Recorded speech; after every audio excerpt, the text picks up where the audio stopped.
দর্শক, দাম বেড়েছে আজ পেঁয়াজের। আজ রবিবার, ঐতিহ্যবাহী বনগ্রাম হাট 10/5/2026। জেনে নিন বনগ্রাম হাট থেকে পেঁয়াজগুলি কত করে বিক্রি হইতেছে। বনগ্রাম হাটের অবস্থান মহারাষ্ট্র ইউনিয়ন, থানা মুর্শিদপুর, জেলা গোপালগঞ্জ জেলা থেকে আমি জাকির আছি প্রতিদিন আপনাদের সাথে পেঁয়াজের নতুন আপডেট জানাতে। ভিডিওটি আপনি নিজে দেখুন এবং অন্য কৃষক ভাইদের পেঁয়াজের বাজার পরিস্থিতি জানতে সহযোগিতা করুন। মনে রাখবেন, আপনাদের সহযোগিতায় কৃষক ভাইরা পেঁয়াজের বাজার পরিস্থিতি জানতে পারে। আসুন ভিডিওটি দেখি।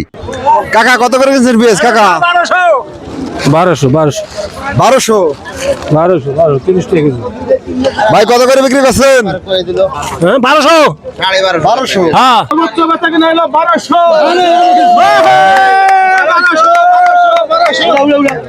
ভাই কত করে বিক্রি করলেন? 1200 ভাই কত করে বিক্রি করছেন ভাই পেঁয়াজ? 1175। 1175। হ্যাঁ হ্যাঁ ভাই কত করে কিনছেন ভাই? 1175 টাকা ভাই।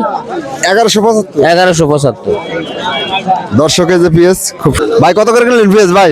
1150। ভাই কত করে বিক্রি করছেন ভাই? 1150। ভাই কত করে বিক্রি করলেন ভাই? 11.5 ভাই আপনি কি না ভাই আজ পেঁয়াজ কত করে ভাই? আজকে ভাই হলো 1150 মাথায় 1200 ভাই। মাথায় 1200। জি ভাই। 1100 থেকে 1150 1200 টাকা করে বিক্রি হইতেছে।